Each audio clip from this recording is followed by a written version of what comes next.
the unworthiness piece, hey?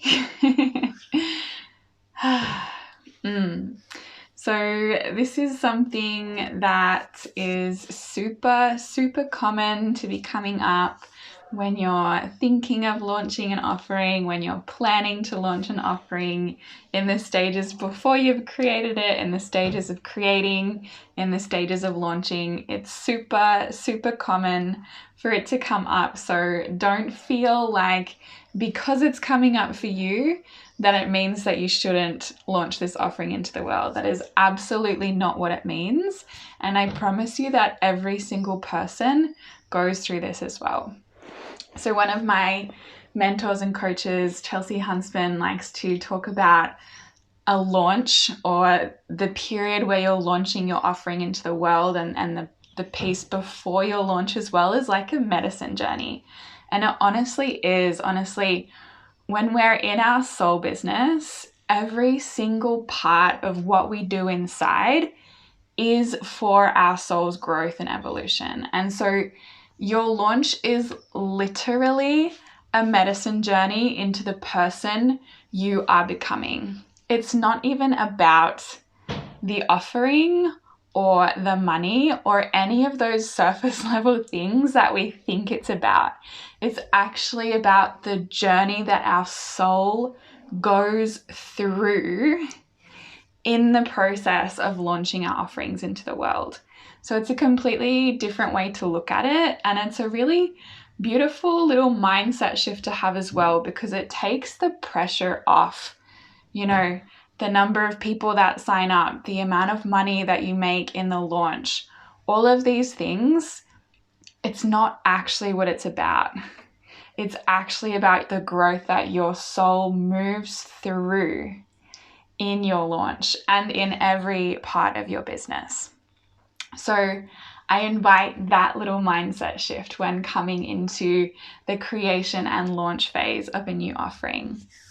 And I also just want to mention that, particularly in my experience, I speak from personal experience, every time I'm launching a new offering, so obviously we want to be embodied in what we're sharing with the world, right? And I'm going to talk about this in other modules inside of this course. We want to be fully embodied in the thing that we're offering into the world. If your offering is about sacred sexuality, you want to be fully embodied in sacred sexuality and be doing all of the sacred sexuality practices that you're teaching inside the course. You don't want to offer something that you're not fully living. And when you're launching a new offering, a new creation into the world, I've noticed in myself that there is a tiny little piece that is yet to fully land in my embodiment of the thing. And I'm sharing that because I don't want you to feel like you're not good enough yet to create this offering into the world, because that's a little trick of the mind. And so the journey of launching and holding space for your beautiful soulmate clients inside of the offering is where that final little thread, that final little piece of embodiment in that thing will land for you. So I'll give you an example. One of my courses, Embodied Empress, that I launched last year, was all about becoming your most liberated, embodied, confident, exalted, inspired self. All about embodiment practices, moving the body, shifting energy, emotional intelligence, boundaries, all of these things. And I was embodied in them. And now, this was in, I think, November that I launched it. Now in April, I am so much more embodied in that. And I'm so excited to launch Embodied Empress again from this space of like even deeper embodiment. And so the journey that I went on with the women, holding space for these women inside that container last year, and the launch of the offering guided me into a deeper embodiment of those things that I was teaching. So yes, we want to be embodied in what we're creating and offering into the world, of course. We don't want to be sharing something that we aren't ourselves practicing, like walk the talk, practice what you preach, and know that there'll be that subtle little voice potentially of doubt in your head that says, I'm not fully embodied in this yet. Am I the one to lead this? And you are, because your soul wants to birth this offering into the world so that you can become fully dropped in and embodied in that thing. So again, it's not about the number of clients or the dollar value that you make. It's about the beautiful, beautiful, beautiful medicine journey your soul gets to move through on the way. So really let that sink in and land into your body, into your cells. And know that whenever these pieces start to come up, so let's say you're about to create your sales page, or you're about to create one of the pieces of content inside your course, or you're about to write a post launching your offering or promoting your offering or teasing for your offering. Know that the spaces in which these little thoughts arise are portals for you to alchemize and shift these subconscious unworthiness programs that are automatically going on in your mind. And so when this happens, my love, stop. Put it down. Put the thing down. Let go of the story in your mind that says you have to do this now. I must be productive. I must get it done. I must get it out. Let go of that. It's false. Something that I saw in a documentary the other day, which I loved, is we put so much pressure on ourselves and so much time constraints. We have to get this done. We have to do this. We have to do that. So much time pressure. And he's like, unless you're bleeding or you're not breathing, there is no rush. It's not an emergency.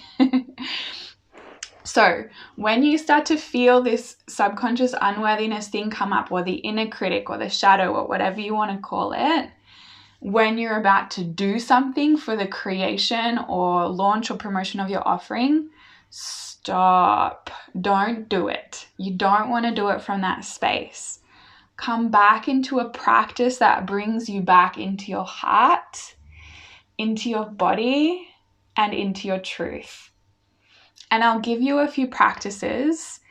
Yes, I want to give you tools and practices, absolutely. And what I've learned for myself is that you really do find your own. You find what works best for you. You create your own.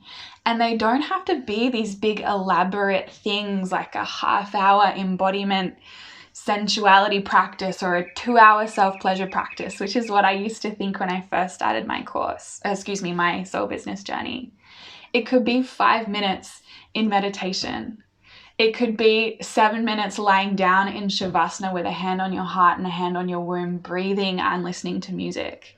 It might be a 5-minute sensual dance flow, or a hike, or a swim, or a shower.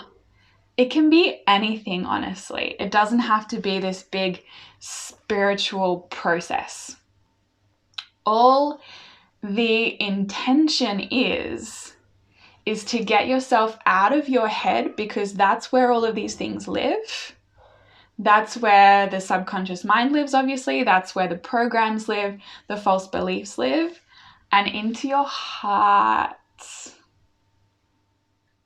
And then your heart can lead your head into your heart, where you know you have a deep desire to be of service to the world. You have a deep desire to share this offering to the world. Connect with your intention, your why. Why am I doing this? Come back to the heart of that, the feeling of that. Do some kind of movement or exercise practice that gets you back in your body, out of the racing mind. You can do, you can use sage, you can clear, you can release, you can write out your old stories and burn them. You can do whatever. There's so many practices you can do. But really, as I'm saying, the main thing is to get us out of the stories of the mind and into the heart, into the body, back home to truth, back home to your intention, your why, the purity of your heart, and your excitement. Your literal, like, ecstasy, bliss, pleasured excitement around your offering. So if you're getting a little stuck or hung up on, creating this sales page or doing a post or getting on a live, the promotion piece, the launch piece, as well as doing one of these embodiment practices, a really beautiful thing to do is to create content for the offering. Get yourself in that space of creation, of excitement. Like, that juiciness, that passion that you feel when you're creating, when you're birthing the thing that is moving through you in this moment in time. So add some extra content to your offering, or, create a little PDF, create a little beautiful graphic if that's exciting for you. Create something for your offering so you get back in that embodied, delicious excitement around the offering. Like, fuck yeah, that's right. That's why I'm doing this. I'm so passionate about this. I love this. Or if you've completely created everything you want to create inside of the course, go back and rewatch it, or do one of your own practices. Like, go back and look at something that you've created inside of the course, a practice, a ritual, a meditation, a PDF, whatever it is, a video. Do the practice as a student and receive the deep medicine that you've created in that package. And really receive that. Like, fuck, this is amazing. This thing that I've created is so good. And again, you come back into that embodied excitement of the thing and the embodied knowing of, like, fuck, this offering is amazing. So when that unworthiness piece is showing up, stop, put everything down and do what you need to do to get yourself out of that space, back into your heart, back into your body, back into that deep desire to be of service, and that delicious embodied pleasured excitement around your offering. Like, how amazing it is, how amazing the transformation will be for the people that get to be inside, how delicious your creations are inside of this course. Come back to that, and then create the sales page, or write the post, or get on the live, and your energy will be so wildly different. Delicious. And to be completely open and transparent with you, this thing literally just happened to me. I was like, today is the day that I'm going to create the sales page for launch pages, for launch spells. I'm so excited to create the sales page. And then I had a bad sleep. I got up late. I had to clean my house because it was all messy and gross. And like, I wanted to get into that space where everything felt clean and clear. And I sat down at my computer and I was like, and so I literally did this. I lay down on the floor, I lit a candle, I burned some sage, I put on some music, I lay down, I put a hand on my heart, a hand on my body. I let my body rest, which is what she needed. I let my body fully surrender. Surrender the false programming in my mind that told me that I had to do the sales page now. There was no other time. Completely surrender that. And my body started to move. My body started to dance with the music. I let go. And I came back to the purity of my heart, my why of creating this course, because I'm so passionate and excited about helping other people birth their offerings into the world and create magic. And literally the ripple effect will change the world when we're all fully stepped into our gifts and our magic. Anyway, that's a tangent about my passion. But just to let you know that I moved through this too. I literally just moved through this, and this is what I did to get out of it. And I'm creating this video because I'm coming into that embodied excitement of the offering again. Like, I'm so excited for all of you loves to move through this course and launch your delicious offerings into the world. I can't wait to see them all. I love you all so much. Mwah, mwah, mwah.